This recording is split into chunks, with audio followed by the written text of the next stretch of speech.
You hit render on a cinematic scene and Kling takes 3 minutes, while Pika spits it back in 12 seconds. Same prompt, completely different weight, and one of them looks noticeably worse. Pika is built for speed and stylized content. Kling is built for cinematic quality, and the real question is which one fits what you're actually making. Test 1. Output quality. You spend a whole afternoon prompting a complex scene, the result looks muddy, characters move weirdly, and the motion feels like a slideshow with extra steps. That's what a quality gap actually costs you, wasted credits and a reshoot. Creative AI News scored both on the same benchmark suite, out of 50 points, so the numbers are directly comparable. I looked at the Creative AI News April 2026 benchmark and Kling scored 41.0 out of 50, landing at number 2 overall, while Pika came in at 38.5, ranked 6th. On visual quality specifically, Kling pulled a 9.0 versus Pika's 7.0, and on motion coherence it was 9.5 versus 7.0. Pika holds its own for stylized anime-type work, but in complex scenes the gap is real. Kling takes test 1 on output quality, 41 to 38.5, and that 2.5 point gap across visual quality and motion coherence shows up consistently across every independent source I checked. I expected Pika's 2.5 update to close things more, but Kling is still clearly ahead, so that puts Kling up 1-0.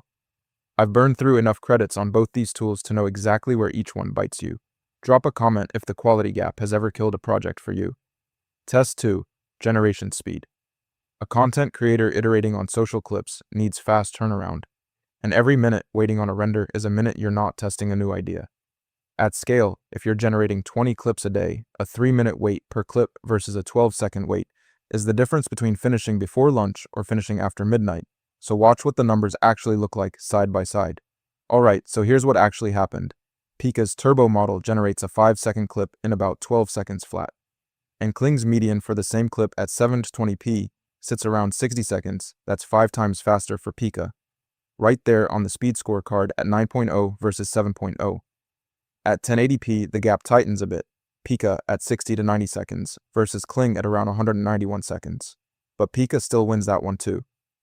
Pika wins test 2 on generation speed, 5 times faster on a 5-second clip is a completely different workflow, and I didn't expect the 1080p gap to be that wide either.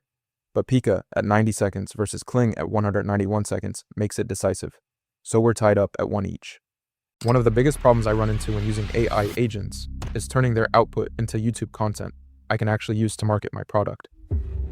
That's why this video is sponsored by Subscriber, a tool that helps business owners connect their AI agents to YouTube and market their products without spending 10 hours every week creating content. You can connect Claude or ChatGPT directly to Subscriber.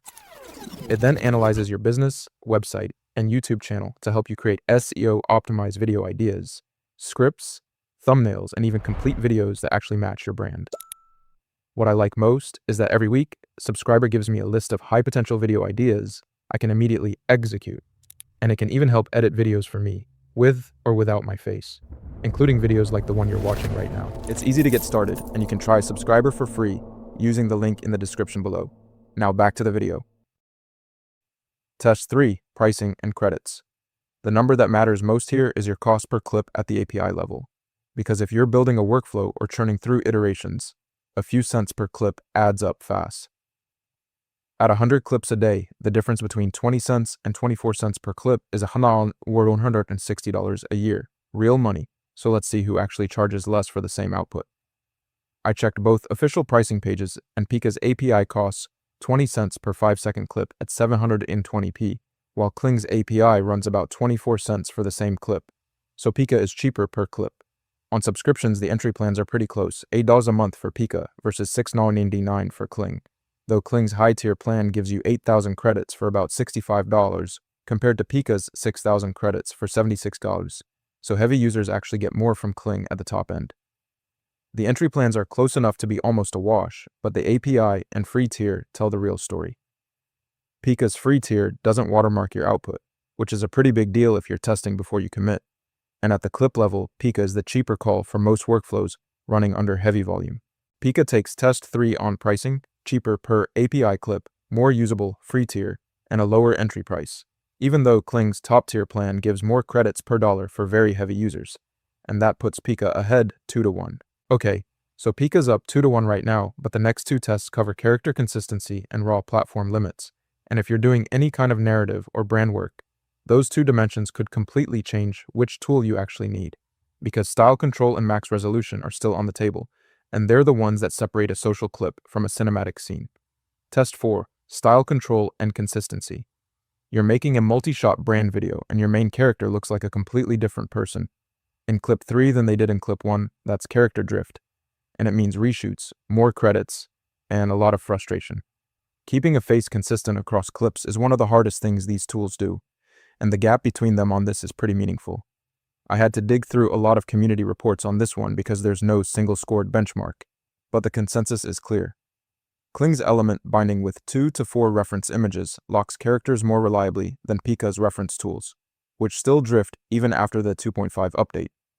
Kling actually ranks number 1 in human fidelity on the Lumenfall arena, and while Pika does win on style controls for creative aesthetics like anime or painterly work, for consistent characters across shots, Kling is the one. Kling takes test 4 on style consistency. Element binding is just more reliable than what Pika's reference tools currently do, and the human fidelity ranking backs that up. I expected Pika's 2.5 improvements to make this closer, but Kling's lead here is real, so we're tied up again at 2 each. Test 5. Platform limits. A filmmaker delivering a short for a brand campaign sends over the final clips and the client asks for 4K, and you realize your tool maxes out at 1080p, which is a conversation you do not want to have. Max resolution, max clip length, and native audio support are the specs that determine whether a tool can even do the job you're hiring it for. The specs here are verified, and the gap is pretty clear. Kling outputs native 4K at 60 FPS, while Pika caps at 1080p. On clip length, Kling goes up to 15 seconds per generation and up to 30 seconds with multi-shot storyboard, while Pika maxes at 10 seconds native and 25 with Pika frames, and Kling also has native audio in 5 languages versus Pika's Pikaformance lip sync, which works up to 30 seconds but isn't native. Kling takes test 5 on platform limits, 4K at 60 FPS, longer clips, and native multilanguage audio are a clean sweep on the spec sheet, and Pika can't match any of those 3. So that puts Kling ahead 3-2, which is the final score. Pika is the clear winner on speed and cost. It's 5 times faster on a 5-second clip, 12 seconds versus 60. Its API comes in at 20 cents per clip versus Kling's 24. Its free tier doesn't watermark output, and its style controls are genuinely better for creative, stylized aesthetics like anime or painterly work where you want a specific look fast. Kling wins on output quality, consistency, and raw specs. It scored 41 out of 50 on the independent benchmark versus Pika's 38.5. It outputs native 4K at 60 FPS, where Pika caps at 1080p. Its element binding keeps characters consistent across multi-shot sequences, where Pika still drifts, and it supports up to 15-second clips with native audio in 5 languages. And yeah, raw quality still matters most when the output is going to a client or a big screen. Kling's 9.0 visual quality and 9.5 motion coherence scores aren't just benchmark numbers. They show up in complex scenes where Pika's 7.0 scores produce visible artifacts and less smooth motion that you can't fix in post. If you're doing cinematic work, brand video, or anything that needs 4K and consistent characters, Kling wins 3-2, and it's not close on the quality side. If you're a content creator churning out fast, stylized social clips, and that 12-second render time matters more than the quality ceiling, Pika is probably enough and cheaper per clip.